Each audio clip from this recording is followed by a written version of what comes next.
ఎన్నికల ముఖ్య ఎన్నికల నిర్వహణ అధికారికి లేఖలివ్వటం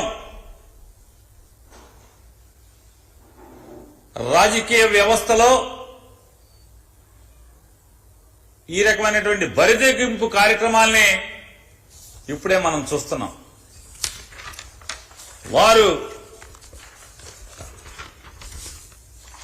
22 మంది రాష్ట్రంలోని ఆంధ్రప్రదేశ్ రాష్ట్రంలోని 22 మంది ఐపీఎస్ అధికారుల మీద పచ్చిగా నిరాధారమైనటువంటి అవినీతి ఆరోపణలను అంటగడుతూ ఆవిడ ఉత్తరాన్ని రాస్తారు మరిది గారి కోసం.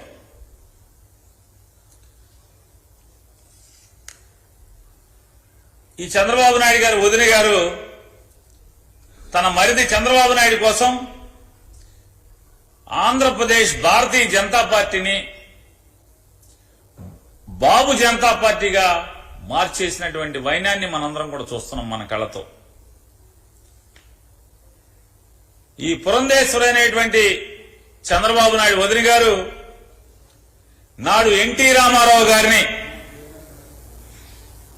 కుట్రతో కూలదోయటానికి తండ్రి ముందు సెకండ్గా నాడు చంద్రబాబు నాయుడికి ఈ వదినమ్మ ఉపయోగపడితే నేడు పెత్తందారుల పక్షాన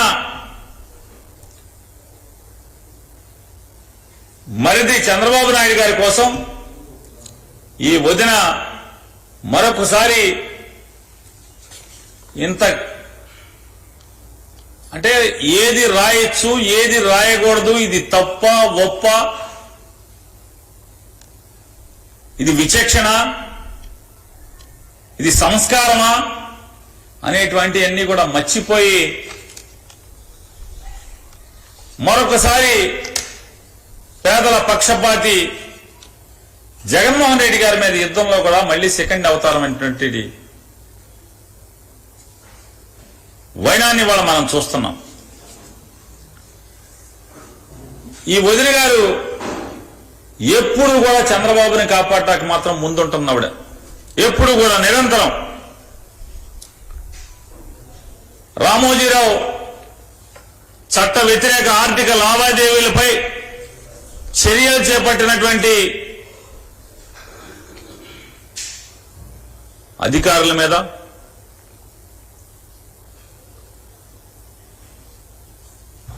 ఈవిడ ఈ నిందారోపణలు తప్పుడు ఆరోపణలు ఇవాళ సంధించినటువంటి పరిస్థితి. అలాగే ఆంధ్రప్రదేశ్ రాష్ట్రంలో భారతీయ జనతా పార్టీ సంబంధించినటువంటి ఒరిజినల్ గా ఆర్ఎస్ఎస్ లేదా బీజేపీలో నికార్సైనటువంటి నాయకులందరినీ కూడా ఇళ్లలో కూర్చోబెట్టి ఈవిడ తెలుగుదేశం పార్టీ వాళ్ళందరినీ కూడా బీజేపీలో మొత్తం నింపేసింది. ఇవాళ ఎవడయ్యా పోటీ చేస్తున్నాడు? 1980 సంవత్సరంలో భారతీయ జనతా పార్టీ ఉద్భవిస్తే ఇది 2024 అంటే ఈ 44 ఏళ్లు భారతీయ జనతా పార్టీ జెండా మోస్తున్నాడు లేదా రాష్ట్రీయ స్వయం సేవక్ సంఘ సభ్యుడిగా ప్రారంభమై ఆర్ఎస్ఎస్ నుంచి భారతీయ జనతా పార్టీలోకి వచ్చి భారతీయ జనతా పార్టీ జెండా మోస్తున్నటువంటి ఎవడన్నా పోటీ చేస్తున్న వాళ్ళు ఒకడన్నా ఉన్నాడా? ఇవాళ 6 పార్లమెంట్లు 10 అసెంబ్లీలు తీసుకున్నారు భారతీయ జనతా పార్టీ. ఈ బలం ఉందా లేదా? ఎందుకు ఇన్ని సీట్లు ఇచ్చాడు చంద్రబాబు అనేది తర్వాత మాట్లాడుకుందాం. మీకు నాకు తెలుసా కిటికీ ఏంటనేది. భారతీయ జనతా పార్టీకి ఇన్ని సీట్లు అంటే 24% బలం ఉన్నటువంటి కాపుల సంఖ్య ఉన్నటువంటి కాపులందరికీ నేనే తురుపు ముక్కనని చెప్పేటువంటి పవన్ కళ్యాణ్ గారి పార్టీకి ఎన్ని టికెట్లు? 2 పార్లమెంట్లు.